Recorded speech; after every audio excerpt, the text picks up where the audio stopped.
Welcome in, collective of the stars. I'm so happy to have you back here in the Etherian abode, the Etherian sanctum, the Etherian bastion, the Etherian planes of existence. Welcome, welcome, welcome. So, here we find ourselves. I have so much I want to share with you. So, without further ado, let's allow the channeling of knowledge and of excitement to pour through. So, the first thing that I'd like to share with you is a combination of an experience I had and a conception of a possibility concerning chakras and the higher realms. So in a previous video I talked about the soul star chakra. It's about 6 inches above your head, and it's where you have access to your Akashic records, cosmic wisdom, cosmic dreams, and just very high vibrational ethereal energy. So it's one of my favorite chakras, and I just recently learned about it.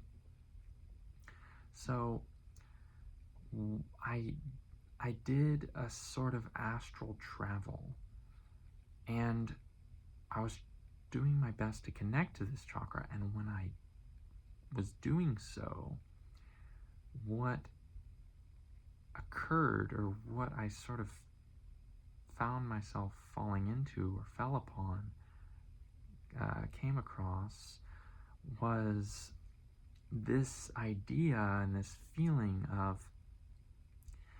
almost entering a mirror world where when you really connect to that soul star chakra, there's a way that you can do it where right here, the crown chakra is the mirror point, and all of your chakras get flipped up top, so that the soul star chakra up there, soul star chakra becomes the equivalent of our third eye chakra. And this was so exciting for me because, think about it, what it fundamentally does is it pivots our sense of self. It's not so much about the soul star chakra, though that's awesome that now we can, the eyes we see through, the world we see is now the world of the ethereal. And if we take our idea and the channeling that I did yesterday of augmented worlds that we are grounding into this reality, it takes that whole idea and builds upon it, builds upon that foundation, because what it does is, okay, now, right, we can feel, we can kind of see that augmented reality on the inside of us, on the inner world. But if you do that flip, where now the soul star chakra is now your third eye chakra or your sight chakra, now that is the world that you see.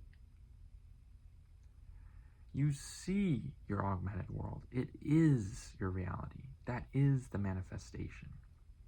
And not only that, so this is where I was trying to get to, the part that's really good is your foundation reality. So your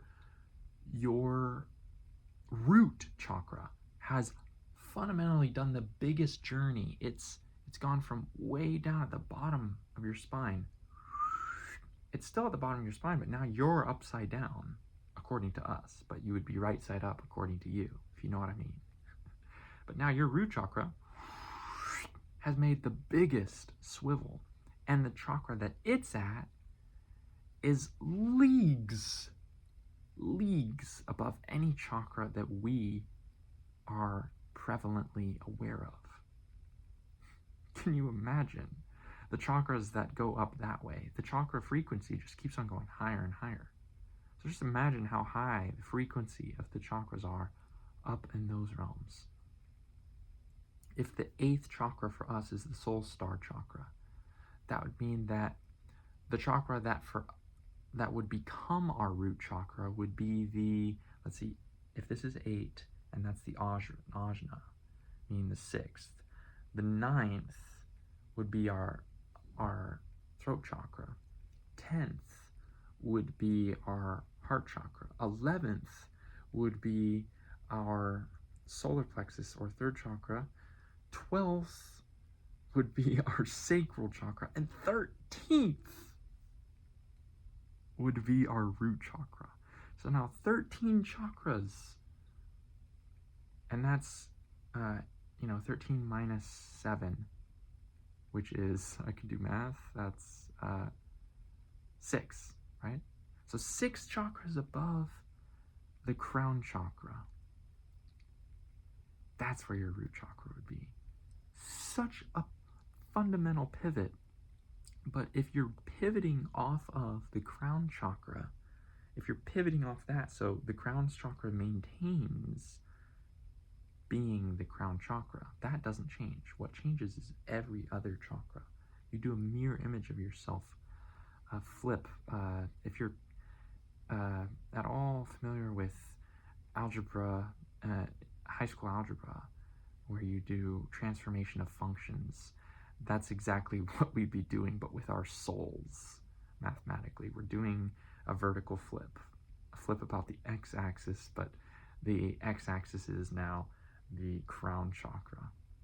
So I just thought that was the coolest concept ever, and perhaps it couldn't even, maybe not even be that hard or that difficult, because ultimately your crown is staying your crown. So if you're really connected to your crown, and you can kind of let the rest of the chakras go, you can do that pivot, and you'll be in that beyond cosmic positioning for your reality. That's just a fundamental flip of reality. Talk about the hanged man. If there was a card that this whole concept represented, no card would do it more justice than the hanged man.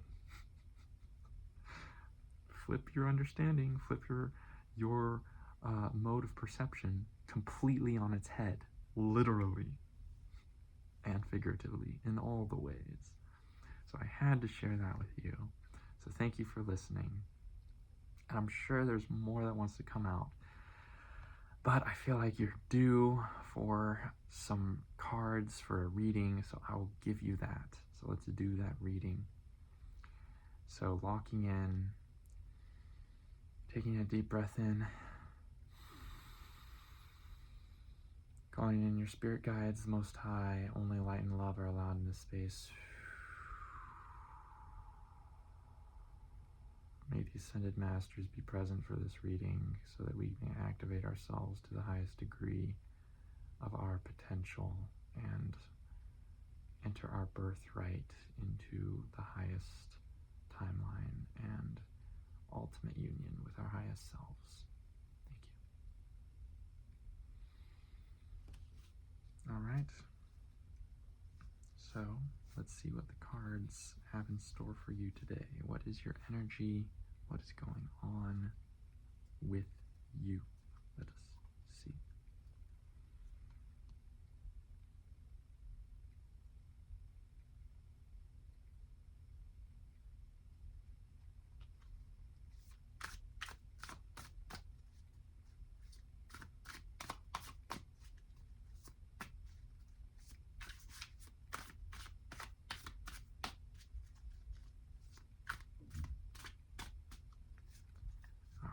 see, here we are. First card we get is the Seven of Cups.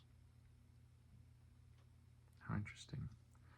Now, I did flip this upside down at first, so it's kind of interesting. It's like the first thing I'm actually thinking about with that is kind of funny. It's like water falling upwards. I mean, we were just talking about that, right? Flipping our whole paradigm of reality. And so, like, the most natural positioning, the least amount of force needed, the most entropy, when your reality is flipped this way, is for water to fall upwards. It's for water to fall upwards. It's for you to float. That's the most natural state for you. And in this realm that we're talking about, where your whole reality is flipped upside down, I think that would be the most natural state, is to float. This existence is high echelon. So that is kind of what I'm seeing here.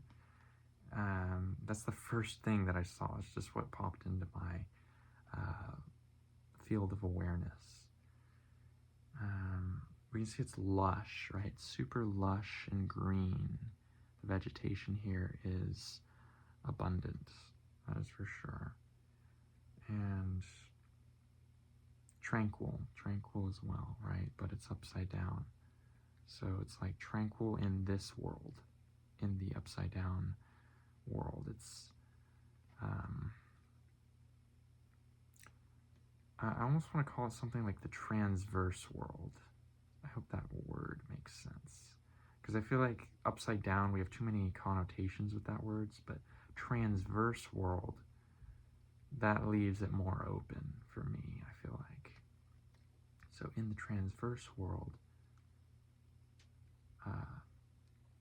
it's very calm, it's very lush, abundant, in tranquility, and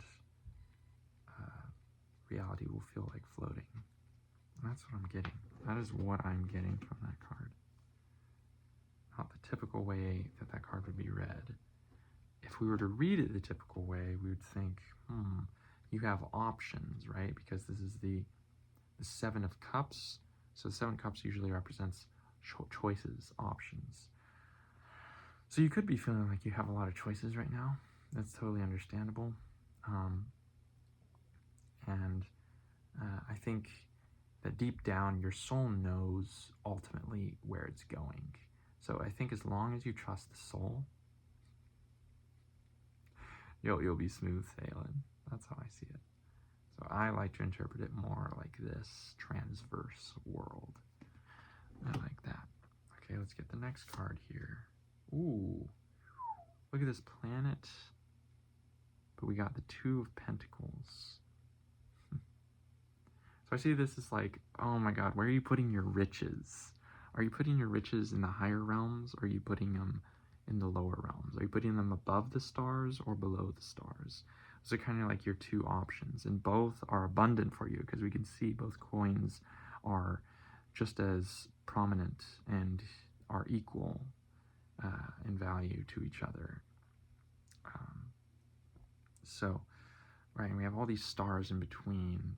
So I see this as like, you decide, if we were talking about choices, you decide where you want to put your coins, where you want to put your eggs, in what basket do you want to put them in? Do you want to put them in the land above the stars, or do you want to put them in the land below the stars? Both are perfectly fine options according to Source, according to the infinite field of the all. So both choices, your soul will get you to your destination, so to speak. Your soul will navigate you.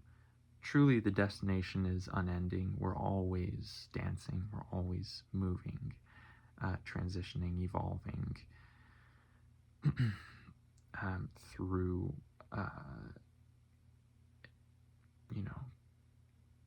the unending pathway of existence. But there are sort of mini plateaus or destinations along the way, 100%, right? There is, even though, you can go up a mountain and down a mountain, there is this feeling of like there was a point where you could really just sort of rest and bask at the whole view of it all, right? At the peak of the mountain, right? At the zenith or the peak of the mountain, that's sort of the you just sort of sit down or just stand there and just look out at all the beauty, and you got yourself there, you got yourself up that mountain, and so there are those plateau moments in our journey. Now, I have a feeling you're going to want to pick the land above the stars, but ultimately it's a choice for you. It's a choice for you. But I feel like if you're on here, if you're on this channel, if you resonate with my energy, you're picking this place. You're picking the place above the stars or with the stars, beyond the stars, right? This high echelon realm that we're talking about, where you reverse or go to the transverse plane. That's like take all the cosmic energies you can think of and how wonderful they are, and just amp them up to a degree that's just beyond recognition. And that is what this pentacle is giving you, and it's destined for you. So if you want that, you know what choice you're making. Your soul knows what choice you're making. Believe me. Okay. Next up.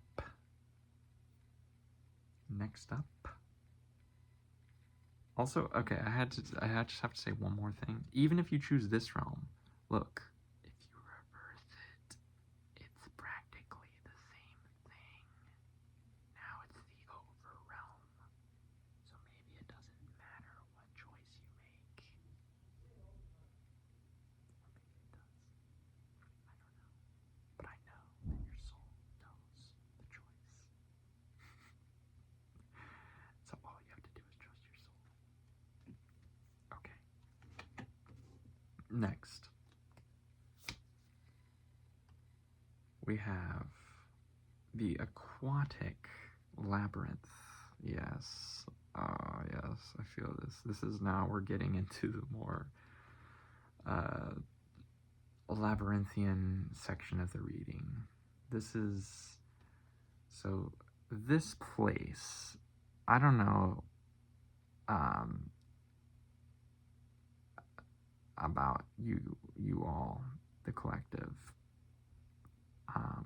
but I feel like I do know, because if you're here, if you're resonating with this reading, I think you have 100% been going through the emotional labyrinth at this time. 100%. That's what I'm getting from this aquatic labyrinth. Like, it looks like a very alluring but somewhat confusing place, if you know what I mean. That's kind of what I'm getting from this. It's like there's some enticement to this place. You kind of want to stay and linger and like see what's going on with it, right? There's like these floating jellyfish, and like whatever this lady is up here kind of reminds me of Medusa, who will freeze you and turn you into stone if you look at her directly, and then you'll just be in that place forever. So it's kind of like, yeah, and there's like fishes, right? It's like the aquatic realm, right? It's you're underwater.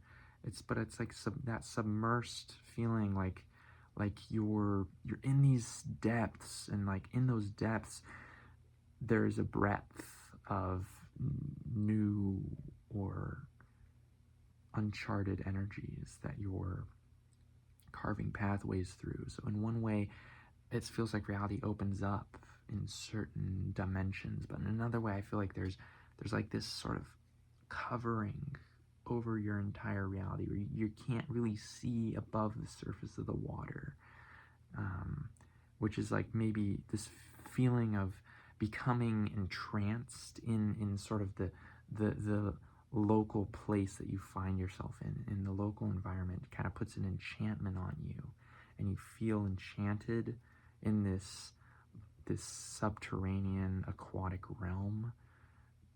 But you know, is it really you that wants to be in this realm, or is it the realm that's enchanting you to be here and stay here, if you know what I mean?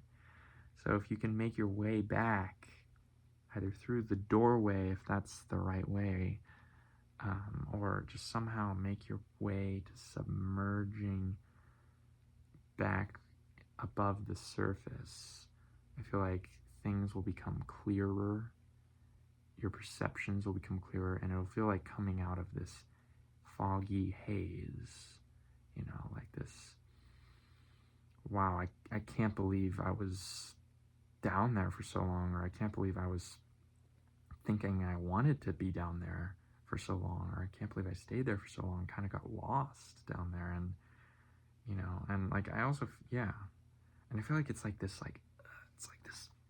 please stay here, come back, please stay down here, but it's like kind of harvesting your energy in a way. That's kind of the whole vibe I'm getting here.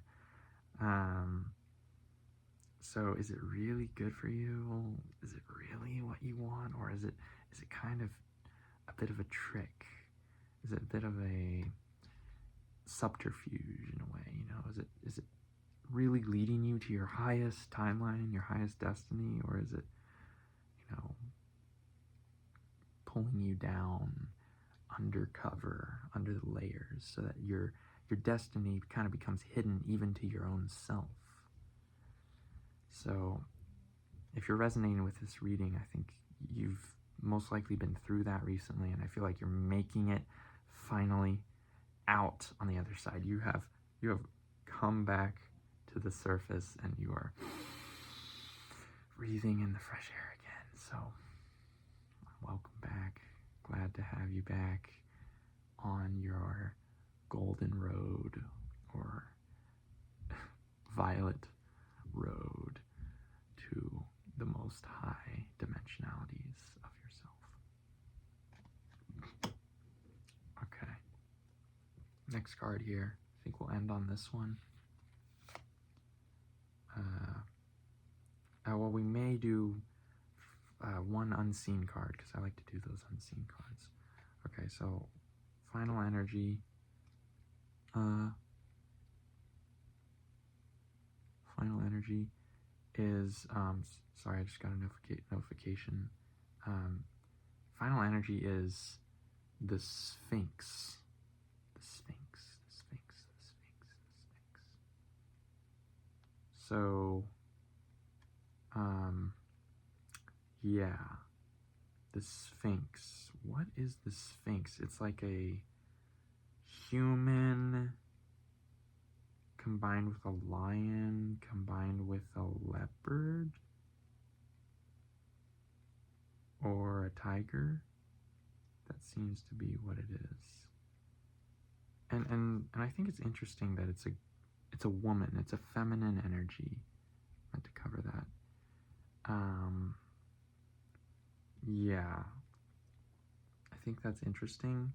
So it's like it's magic. It's magic. It is magic. You know, the Sphinx can represent a lot of things, for sure. Like this Sphinx here has a golden armband, which to me, that's a very spiritual thing to wear. I think, would you call it like a garland? Or what am I thinking with the garland? I don't know what that means. But yeah, the stripes here, they kind of remind me of fire. They kind of remind me of flames. This energy is very, I get primal. I get primal energy from this card. And I feel like this links in with the Aquatic Labyrinth card. It's some of those more like primal aspects of us, those sort of subterranean aspects that they want to come through. They want their voice to be known, you know? They want to be expressed in a way. And yeah, sometimes we need to give them that expression, you know. Uh, and you know, take this how it resonates, of course.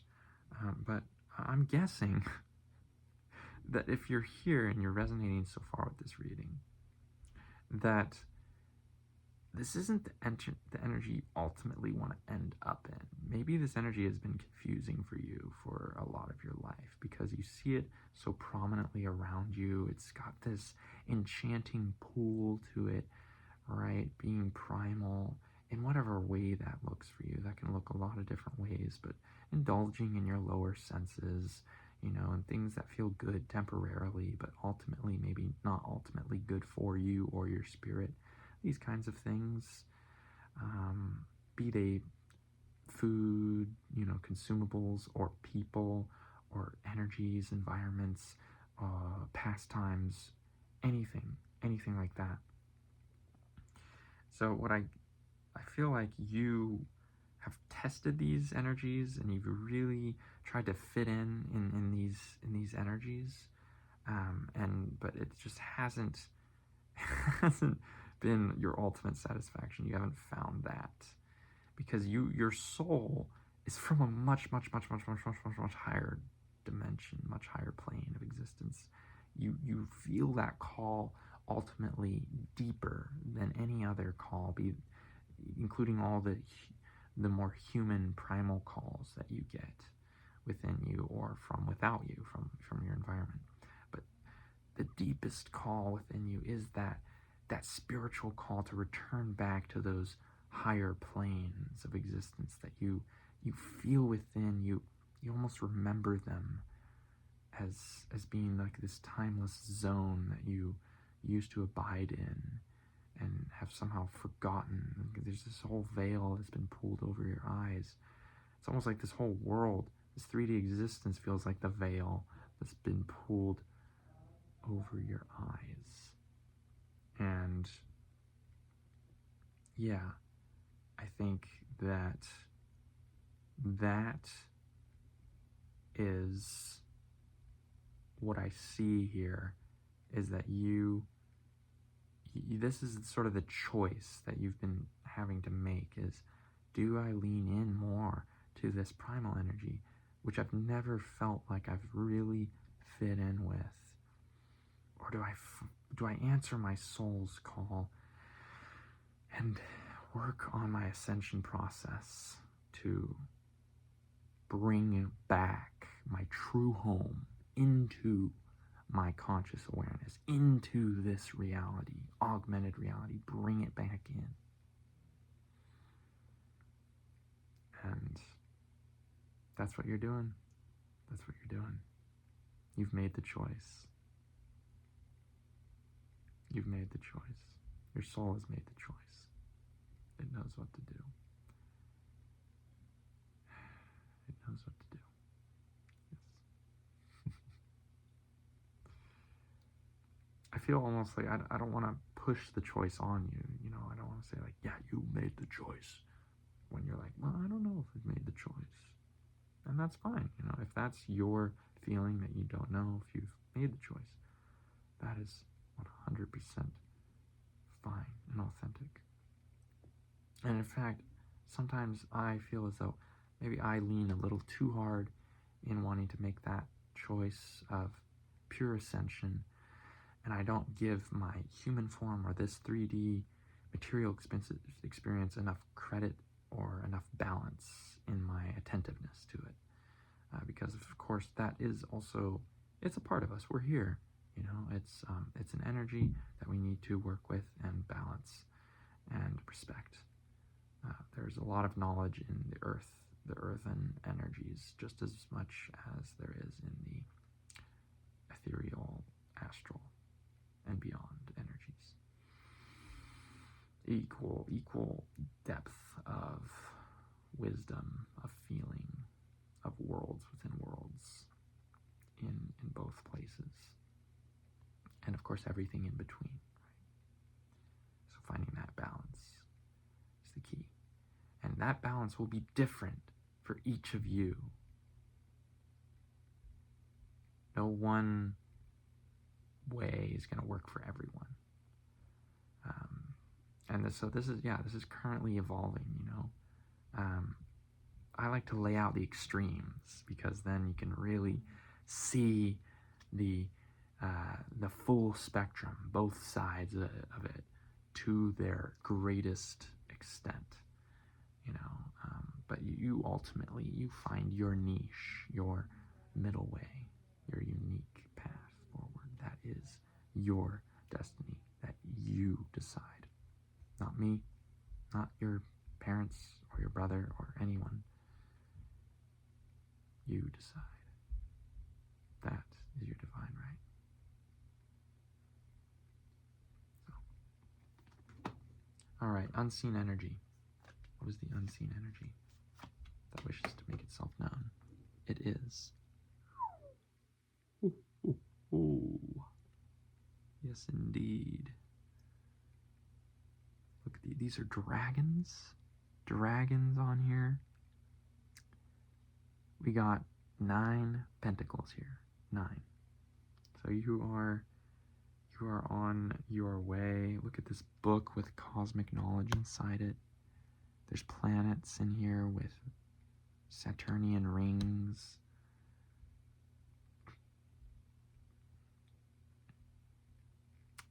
These dragons are looking esoteric and enigmatic, arcane, voluptuous with arcane energy, affluent in arcane energy. And that is you. That is you, my friend. You are potent. You are potent in it. You are ripe with it. If you didn't know. Which the card showed up in the unknown energies. So perhaps there's a part of you that doesn't know, didn't know, or still doesn't know fully how much that energy is a part of you.